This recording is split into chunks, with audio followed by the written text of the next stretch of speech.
السلام علیکم ورحمۃ اللہ وبرکاتہ۔ وعلیکم السلام ورحمۃ اللہ وبرکاتہ۔ عالم اسلام کے مسلمانوں کے لیے خوشخبری۔ باب العلم انواریہ ایجوکیشنل سوسائٹی کے تحت چلنے والا ادارہ جامعہ انواریہ کے زیر اہتمام قرآن مجید کی تفسیر کے علاوہ حدیث شریف و فقہ کی مشہور و معروف معتبر و مستند صحاح ستہ کو ملا کر جملہ تقریباً 100 کتابوں کی ویڈیو ریکارڈنگ کا سلسلہ شروع کیا جا چکا ہے۔ اسی کی ایک سنہری کڑی جامع ترمذی شریف کا درس بھی ہے، جو الحمدللہ جاری و ساری ہے۔ بیات شیخ المشائخ حضرت سید محمد عبد القدیر الحسینی المعروف نورانی پاشا رحمۃ اللہ علیہ، بانی و فاؤنڈر جامعہ انواریہ و باب العلم انواریہ ایجوکیشنل سوسائٹی حیدرآباد۔ ترمذی شریف کا جو اصل موضوع ہے نماز کا عنوان، اصل عنوان اور موضوع شروع کرنے سے پہلے نماز سے متعلق مبادیات، ابتدائی چیزیں، نماز کے شرائط، ارکان، واجبات، مستحبات اور ذیلی مسائل بیان کیے جا رہے ہیں، تاکہ رکن اعظم کو ادا کرنے سے پہلے اس سے متعلق ضروری معلومات اور تفصیلات ہمارے علم میں آ جائیں، ہم ان سے واقف ہو جائیں تاکہ صحیح طور پر نماز کو ادا کر سکیں۔ نماز کی یہ آج کی 20ویں نشست ہے۔ اس میں جمعہ کا یہ عنوان چل رہا تھا کہ جمعہ کے صحیح ہونے کی شرطیں کیا ہیں اور جمعہ کن پر واجب ہے۔ جمعہ کے واجب ہونے کی شرطیں اور نماز جمعہ کی صحیح ہونے کی شرطیں بیان ہو چکی ہیں۔ اب آج کی اس نشست میں جمعہ کے آداب بیان کیے جائیں گے کہ جمعہ کے آداب کیا ہیں اور جمعہ کا اہتمام کس طرح کرنا چاہیے۔ ہر مسلمان کو چاہیے کہ جمعہ کا اہتمام جمعرات کے دن سے ہی کرے، جیسا کہ حضرت نبی کریم صلی اللہ علیہ وسلم فرمایا کرتے تھے کہ آپ جمعہ کا اہتمام ایک دن پہلے سے شروع کیا کرتے تھے۔ مثال کے طور پر پہننے کے لیے پاک و صاف کپڑوں کا انتظام کر لے۔ کپڑے اگر میلے ہوں، دھونے کے ہوں تو جمعرات کے دن ہی دھو کر کپڑوں کا انتظام کر لے۔ اصلاح بنوانی ہو تو بنوا لے، یعنی بال اگر کٹوانا ہو تو کٹوا لے، ناخن کتروا لے، ناخن تراش لے، اور خوشبو استعمال کرنے کی طاقت ہو، عطر خرید سکتا ہے لیکن موجود نہیں ہے تو جمعرات کے دن ہی لا کر رکھ لے، یہ آداب میں سے ہے۔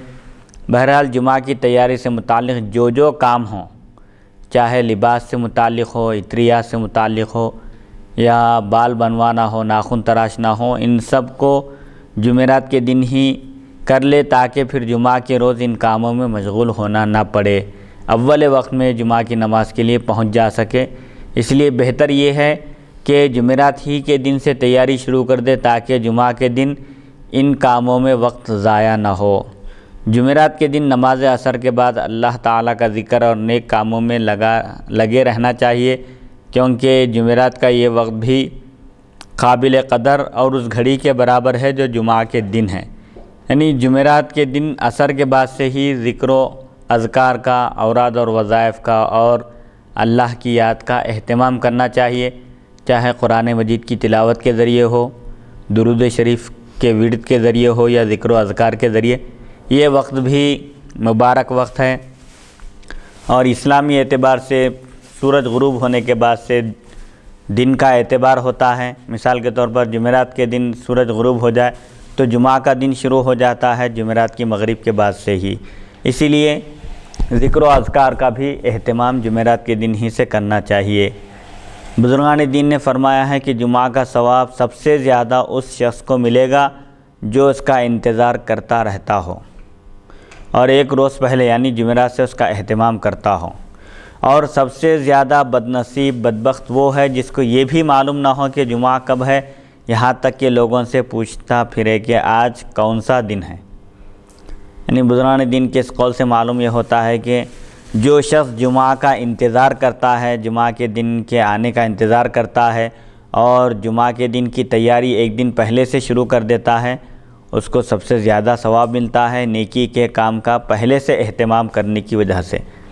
اور جس کو یہ تک خیال نہ ہو کہ کون سا دن ہے، جمعہ کب ہے، یہ بھی نہیں معلوم ہے، یہ اس کے لیے بدبختی کی بات ہے۔ ایک مسلمان ہو اور اس کو جمعہ کا دن معلوم نہ ہو، یہ بڑے افسوس کی بات ہے۔ جمعہ کے دن نماز فجر کے بعد غسل کرے کہ جمعہ کا غسل سنت مؤکدہ ہے۔ جمعہ کے دن کی جو تیاری ہوگی فجر کی نماز کے بعد غسل کرے، کیونکہ جمعہ کے دن غسل کرنا سنت مؤکدہ ہے۔ اہل مدینہ جب کسی کو برا کہتے تو اس طرح کہا کرتے کہ تو اس شخص سے بھی بدتر ہے جو جمعہ کے دن غسل نہ کرے۔ مدینے والے جب کسی شخص کو بدبخت کہتے، برا کہنا چاہتے تو اس طرح کہتے تھے کہ تو اس شخص سے بھی بدتر ہے، برا ہے جو جمعہ کے دن غسل نہ کرے۔ بہرحال جمعہ کے دن غسل کرنا سنت مؤکدہ ہے، بلا عذر شرعی نہیں چھوڑنا چاہیے۔ احادیث شریفہ میں اس کی بہت تاکید آئی ہے، اور مسواک بھی اس دن زیادہ فضیلت کا سبب ہے۔ ویسے عام طور پر ہر نماز کے لیے مسواک کرنا یہ سنت ہے، اور جو نماز مسواک کے ساتھ ادا کی جاتی ہے مسواک کر کے، اس کی فضیلت 70 گنا زیادہ ہے۔ یعنی 2 رکعت بغیر مسواک کے، یعنی دو رکعت مسواک کے ساتھ ادا کی جائے اور 70 رکعت بغیر مسواک کے، یہ 2 برابر ہے۔ بہرحال جمعہ کے دن مسواک کرنے کا بھی اہتمام کرنا چاہیے۔ جمعہ کے دن اگر کئی اسباب غسل جمع ہو جائیں، جیسے جنابت، عید، عرفہ، تو صرف ایک غسل کر لینا کافی ہے، جمعہ کا ثواب بھی مل جائے گا۔ اگر عید بھی جمعہ کے دن آ جائے اور کسی پر غسل بھی فرض ہو جائے اس دن، اور جمعہ بھی ہو، عید کا دن بھی ہو اور عرفہ کا دن بھی ہو، تو الگ الگ غسل کرنے کی ضرورت نہیں ہے، ایک ہی غسل کرنا کافی ہے اور جمعہ کا بھی ثواب مل جائے گا۔ غسل کے بعد پاک و صاف کپڑے پہنے اور خوشبو لگائے کہ جمعہ کے دن اچھا لباس پہننا اور خوشبو لگانا سنت ہے، اور اس دن عمامہ باندھنا مستحب ہے۔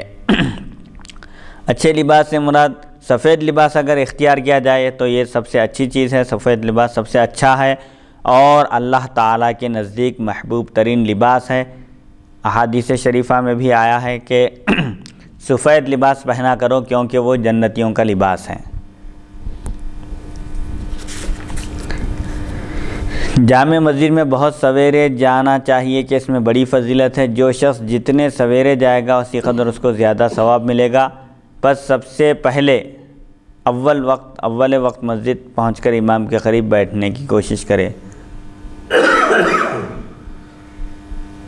یعنی جمعہ کے دن جمعہ کی نماز کے لیے جامع مسجد جو شہر کی سب سے بڑی مسجد ہے وہاں جا سکتے ہیں، کوئی عذر نہیں ہے تو وہاں جانا چاہیے، اور جتنی جلدی جمعہ کی نماز کے لیے پہنچ سکتے ہیں پہنچنا چاہیے۔ ایسا نہ ہو کہ اذان کا انتظار کیا جائے، بعض لوگ اذان ہونے کا انتظار کرتے ہیں، پھر اس کے بعد بعض لوگ خطبہ شروع ہونے کا انتظار کرتے ہیں، اور کچھ لوگ تو جماعت ٹھہرنے کا انتظار کرتے ہیں۔ اس طرح نہیں کرنا چاہیے، بلکہ جتنی جلدی ہو سکے جمعہ کی نماز کے لیے تیاری کر کے فوراً مسجد روانہ ہونا چاہیے، کیونکہ جو جس قدر پہلے پہنچے گا اس کو اسی قدر زیادہ ثواب ملے گا۔ اول وقت کا ثواب ایسا ہے جیسے کوئی اونٹ قربانی کیا۔